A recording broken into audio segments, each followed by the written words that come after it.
Oh, y'all, it is storming outside and I am loving it. I love me a nice summer storm, but I'm sitting in the carport. But let's get right into it. Hey y'all, welcome back to my channel and welcome if you're new. Y'all don't kill me. I know it's been a month of Sundays since I've been on here, but I've been so busy. Like, I can't even complain at how busy I have been. I'm so grateful. We still waking up and baking every single day for ourselves. And I just couldn't be, even more elated. Harry has decided to relaunch his business with car detailing. That's been great. Thank you to all my cake lovers that's been buying from me and supporting me that switched over and started to support his business. We greatly appreciate it. But y'all, I am sitting in my van. So you guys know Harry was in a car accident, so we got a new van, and I am sitting in my van in the carport enjoying this weather. I love it. Charlie is asleep. Harry is asleep. I got some clothes in the washer. And I'm sitting out here enjoying myself. I can't even complain. But Harry left his windows down. I had to go run out there in the rain and roll them up. That was a little annoying. So yeah, Harry has a new Maxima. It's black. And let me tell you about the story behind his Maxima. So he has amazing friends. Like, I can't say hands down, Harry has some of the best friends I have ever witnessed in my life. You know, they are amazing. They really rock with him. They rock with each other. Like, the whole group of friends are really cool. So, he was in his accident, and during the whole process, his friends has been, like, very supportive, been coming over. We've been using their cars if we have to. And then one of the friends and their family was like, oh, y'all can have that Maxima. We're going to get us a new car. You guys can have it for free. And his friend is a mechanic. Well, all of them work on cars and stuff. So, if there's any problems, he could just take it to them. But they let us have the car, so that has been a huge blessing. And I'm telling you, sometimes you just sit back in awe and you be like, God, we don't deserve this at all. All the blessings that we get, we do not deserve. But God still see favor, and we try our best to do the right thing. We're not perfect, and we have come a long way, but we still have a long way to go. So yes, he's tricking out his new Maxima that he has gotten. It's pretty cool. It's pretty dope. His friends are like family, and they just be looking out. No lie.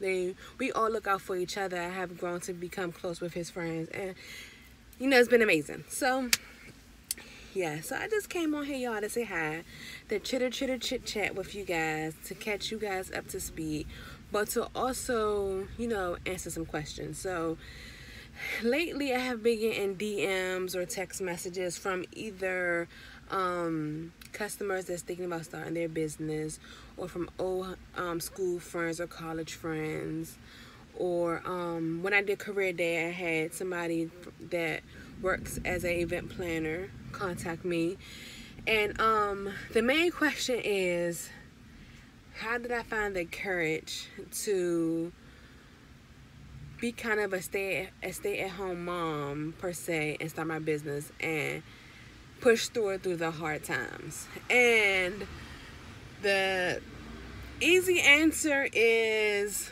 God and prayer, which I guess wouldn't be so easy to people that don't believe. But for me, the easy answer was having faith in God. The more extended answer would be putting that work in and having faith. So, and really trusting and believing. So if you guys are new, or if you guys haven't watched my intro video, you guys probably should check it out to get a little bit more of background information on my journey. But I would just touch it really quickly. Hopefully I don't drag on and on, because you guys know I can talk. But so I never imagined myself being pregnant, never imagined myself having kids, for real. I always was into the health field. I went to Fairmont State, changed my major a million times, finally graduated with a bachelor's of science in community health education, with my focus been on minorities and HIV. I was always intrigued with sexual health and HIV ever since I was in high school. Came home, was living on top of the world, had an excellent job at Women Walker Clinic. I was in, first I started off as a receptionist, straight from college. So as I came home, that was my first job. After that, boom, moved on to research because I knew, I had what it takes to be a research specialist. Moved to research, had a great pay increase, had great benefits, all the nine. Amazing, met amazing people. Okay, in the midst of all this, I was still baking. But in the back of my mind, I always doubted how far I could go with baking. I always felt like I need that job for security. My mom always worked. My mom always worked hard. My mom always had multiple jobs.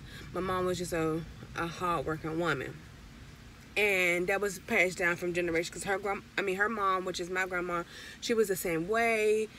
So my mom's side of the family is more into like government work, having a job, working hard, have multiple jobs, do what you gotta do. My father's side of the family is more the entrepreneurship side, doing their own thing, very talented in the food business. I never really remember my grandma on my dad's side working for a big company or anything. She always did her own thing, made a living, boom. So, people will always tell me that my cupcakes was good. People will always tell me my cupcakes is great. But I used to just think, how in the world do you think you're going to make a living off of selling some freaking little old cupcakes? Yes, it's somebody's birthday every day. Yes, somebody's having an event every day. Yes, somebody is needing a cupcake every day. But how in the God's green earth do you think you're going to possibly survive by making cupcakes? Everybody wants to lose weight. Everybody is gluten-free. Everybody wants to be vegan. There's no possible way. You need to keep you this good job. This is what you went to school for. Mind you, I went to graduate school at Towson University my senior year. My last year at Towson, I got pregnant. Charlie was born. So, I lied. I was pregnant through I think it was my third year at Towson. I got pregnant. But however, the senior year was rough because the first day of school was the day I gave birth. So after I gave birth to Charlie, I was still hiking from Oxon Hill, Maryland, Brinkley Road. I was hiking from Brinkley Road all the way to Towson, Maryland to go to class. Because I just felt like I needed that. I needed that. Like, I'm going to be in this health field. I'm going to go somewhere far in this HIV community. I'm going to be big in the, that was my plan. So, I had Charlie. And once I had Charlie, I had did a big-ass bridal convention at the convention center. A huge thing. I paid like I think $800 to be a part of it.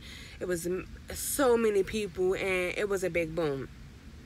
So once I noticed that my potential doing that, and I also had Harry in my ear. Harry kept saying, I support you. You got something great. I got your back. We can do this. We can do this. Harry is also big on that entrepreneurship, do your own thing. Did that bridal show. It was a big hit. Realized, hey, I think I want to do this, and I think I want to take it seriously. And for me, I'm big on reputation. I don't like to be seen as a quitter. Once I put my mind to something, I want to see it soar. I want to see it go to its full potential. I want to see it go far.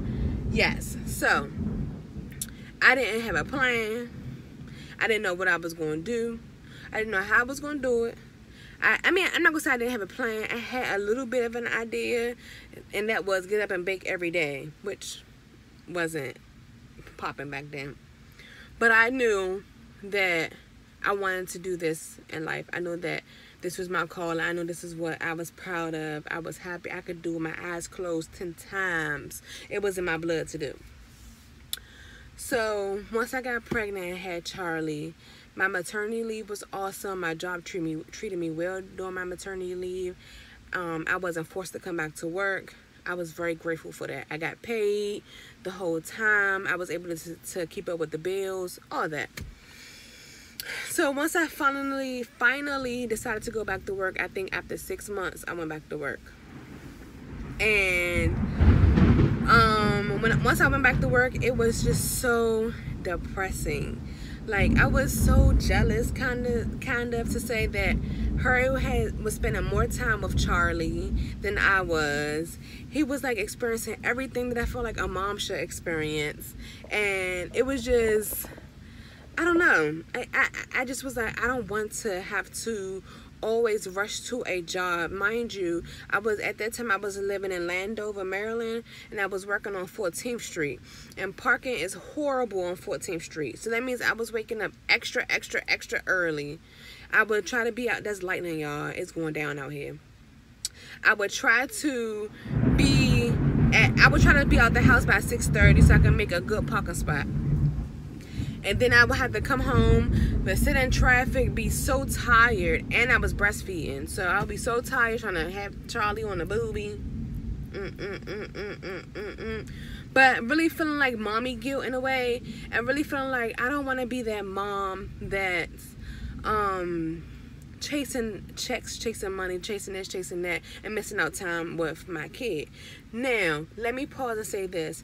I don't know anybody how they survive. How you know how to survive and how you survive is you. You know, whatever works for you, works for you. I'm just telling you what worked for me and how I was able to, what made me want to live the lifestyle that I live now. So, I knew that I wanted to play a huge role in my daughter's life. I knew I couldn't see her going to daycare. And we also had a slight support system. Like when Charlie was first born, on Sunday she would go over my sister mom's house, and they would take care of her and help us out. And then she would go over on Wednesdays. She was at my mom's house, and then on the weekends she would be at Harry's mom's house. So we did have a good, support system in the beginning. And we still do. But while we was working and stuff, we had our family pitch in and help us. So I felt as though I did not want to be the one that's missing out because I'm chasing money or trying to lock down a job. I wanted to be in my child's life. I wanted her to be waking up to me every time I get up to leave for work. She would cry for me. Mind you, she was breastfed, so she was often looking for the boob. I wasn't feeling that. I knew I had a talent that I possibly could make a living off of, and I wanted to be around for my daughter. Now, Harry, on the other hand, and I honestly, to be completely honest with you, I don't care what nobody say, how nobody look at it. It is what it is, but I would be okay if her wanted to be a stay-at-home dad. I was okay with it. Like, if that's what he wanted to do, that's what he wanted to do. I didn't feel no way. I'm not big into gender roles and who's supposed to do what. No. I watch Sidetrack, guys. I watch Married at First Sight, and it's a couple on there, and she's a doctor, and she wants her husband to be a stay-at-home dad with the kids because that's tradition for her. Her mom and her dad was that way.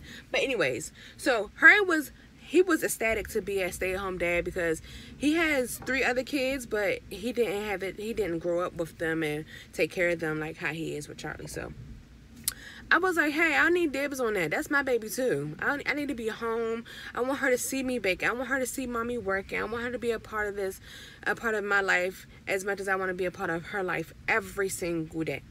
That's just me. So I was like, you know what? I'm going to start baking, and I'm going to take this thing seriously, and I'm going to put my all into it, and I'm going to take it from there because it's a certain lifestyle that I want to live. Now, I also pray a lot, and I still pray a lot, and I have heard this saying be said so many times that God doesn't, money doesn't provide, God provides. And even in my prayer, God will always tell me, just do your part and I do my part. Take care of your part, I take care of my part. Don't you worry. And I believe that deep down inside of my soul, like, Shantice, don't you worry. So you guys know, we left our apartment, we moved home with mommy, we're living in my mom's basement, and we've been rocking out. The first year was rough. If you look back at my very first video, I would try to put the link up on here, but you guys know I'm not that tech savvy, so if I can't put it up here, then oh well, you just have to scroll. But We moved back home with my mom. We was living in the basement. I've been rocking out in her kitchen. Mind you, I was renting out a commercial kitchen for some time, but then I put that all to a halt. So it was very hard. The first year we're going on our second year living in my mom's house. So it has been a big difference, and it has taught me so much discipline. So much discipline, because I was the girl that, if you know me personally, I was into makeup, getting my nails done, my hair. I didn't have dreads, y'all. I didn't have regular hair, I didn't have short hair. I was into wigs. You know, I was always shopping. But I had to change that, because I knew it was a certain lifestyle I was trying to live, and I knew that I had to get dirty and put the work in, and not worry about that so much, and pour into my business, so that I can in the future have that type of lifestyle that I want. So and I'm not going to say that in between I didn't have like little part-time gigs, because I did. But for me, those part-time gigs show me not only a little how my faith shook a little bit, but also those part-time gigs helped me, because every time I went to a part-time job after I left my good full-time job, I went there on a mission. So I went there to learn how to run my business, but also to get new customers. So I'm a very quiet and humble person. I'm kind of shy, but I also can make good friends, because I love people. I love to love on people. People say I'm funny.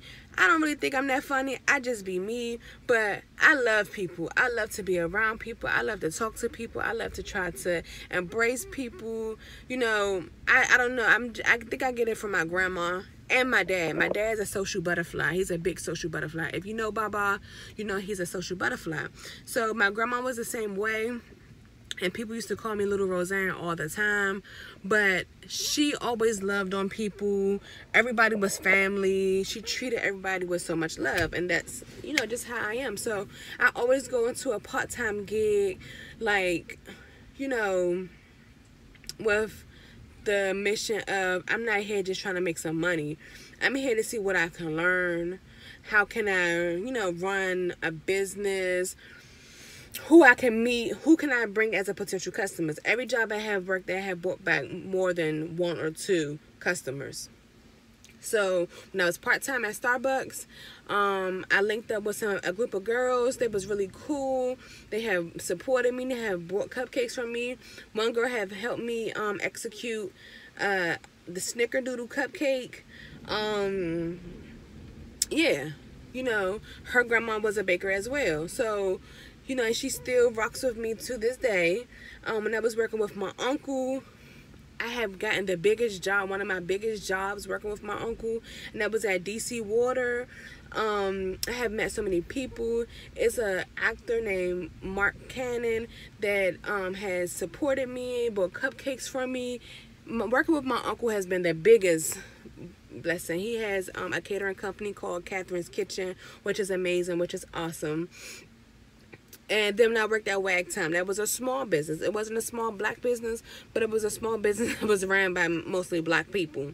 Okay, I worked for Wag Time back in the day, years and years ago, before I went to college, and then I came back part-time.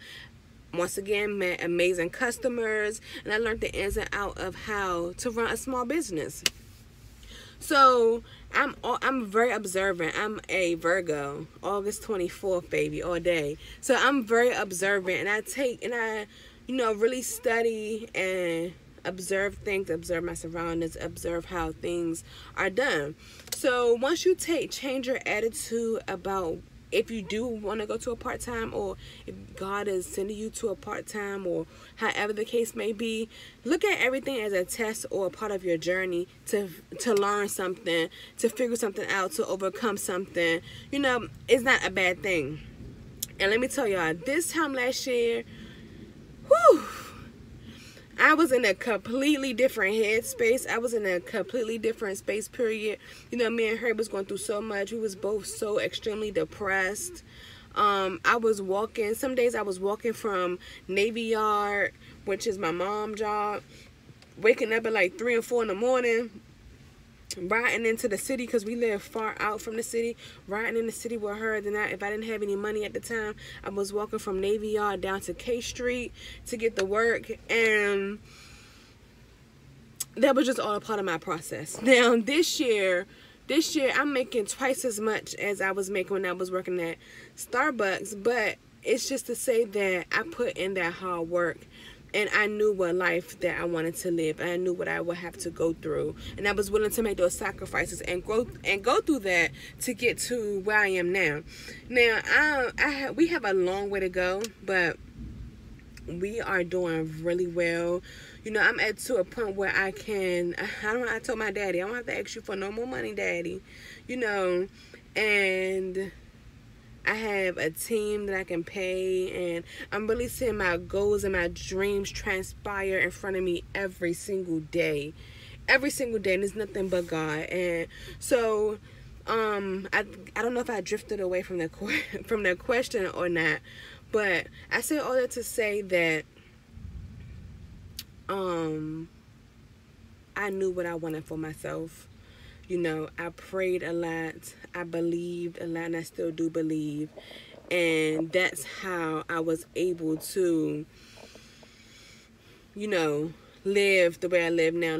But, you know, now I don't live flashy, because I feel like once I get to where I'm supposed to be in life, then I will have the time for that. But right now, I'm still in the trenches, and we still getting dirty, and we still coming up with ideas, and we're still executing, and we're still pumping up.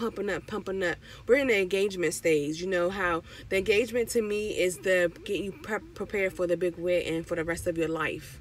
So we're in the engagement stage where we're still getting pumped up, we're getting ready, but we're seeing what hard work and dedication could take us.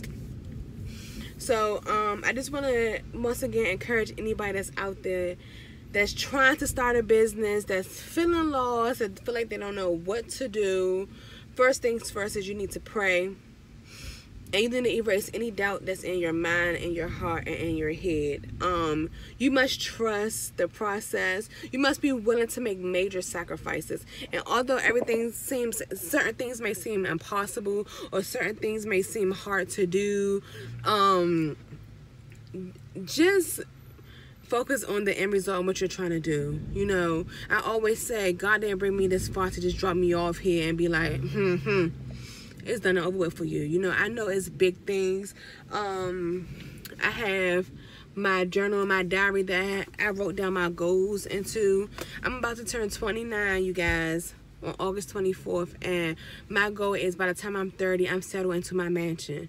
I'm not going to tell you all my goals that I write down in my book, in my journal, because I feel like there's something secret between me and God. And you would just see, you know, you will see what I've been praying for, because I feel like I'm a product of my prayers. But you'll see what I've been praying for once it starts transpiring. And, you know, but I pray for a lot, and I believe a lot. And it's just, I'm not chasing money.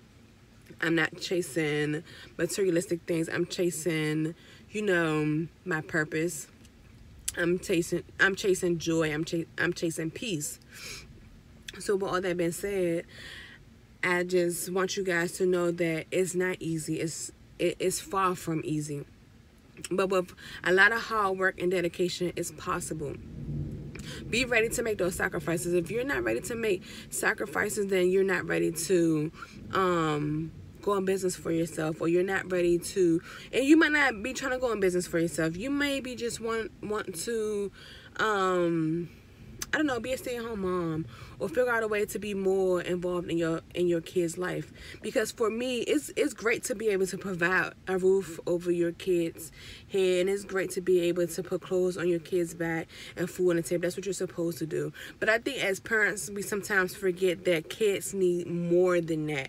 They need more of the nurturing side of actually spending one-on-one time with your child, actually being there with your child, actually speaking life into your children, actually talking to your children, showing them a little bit of love and compassion, and not just racing to, oh, I gotta get money, because I gotta get this, or I gotta get money. You know, yes, we have to provide, and yes, we have to, you know, do what we have to do. But at the end of the day, for me, and if you want to live like, if you have the same goals in mind that I have, that's just not what I wanted for me and my family, you know. And like I said, I'm not knocking anybody, you know, for whoever does, however they do what they have to do to survive.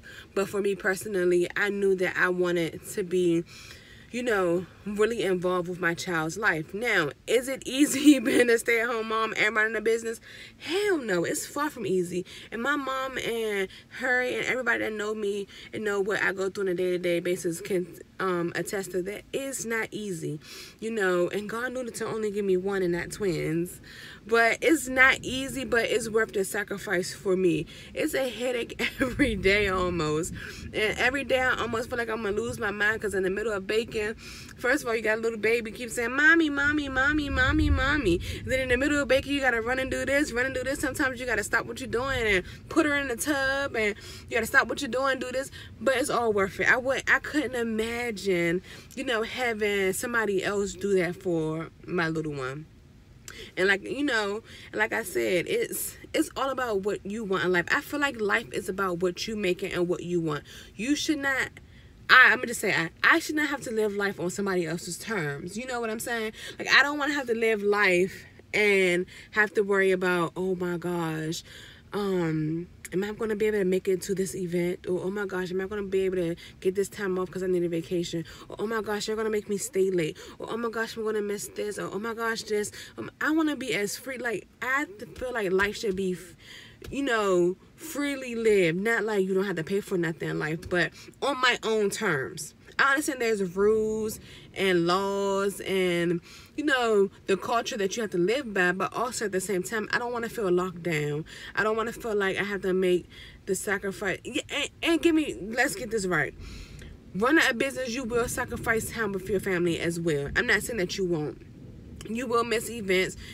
Especially in the beginning stages, you will find yourself putting time in it. But if you're in business for what you do, for what you love to do, then it won't even feel like that. And one thing I'm definitely against, don't just go to a job just for the money because they saying they're paying $50 an hour, $100 an hour. Don't be miserable.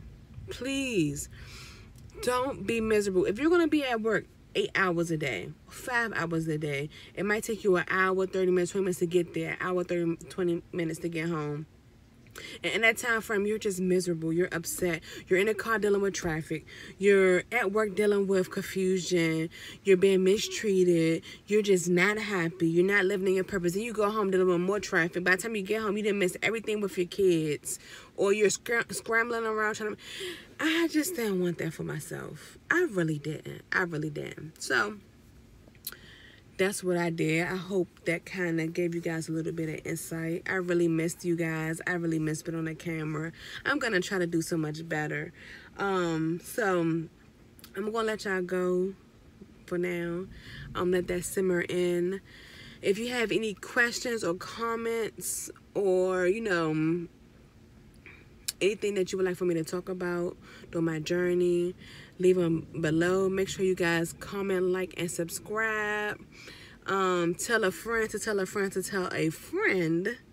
If you're interested in ordering cupcakes from us, it's the Theuglycakefactory.com, or you can send us an email at theuglycakefactory@gmail.com. On Instagram, we are the Ugly Cake Factory LLC. Now, I'll put the link in the comments below. You guys, I love you guys so much. Thank you guys for tuning in. Thanks for rocking with me. We got this. Thanks for being my sweet cupcakes. And, you know, follow your dreams. Follow your heart. Do what makes your soul smile. Make sure you guys pray. And make sure you're not just praying just to pray, but you're actually praying and believing. and get you a journal, write everything down. Whatever you want to change, scratch it out, rip that page out, do whatever, but write it down, pray on it, keep going back on it, reread it, and then take the steps that need to be taken to get those goals accomplished. Okay, guys, so until next time, until we meet and chat again, I'm going to finish enjoying the storm. I might write some more in my book, and I'll holler at you next time. Peace.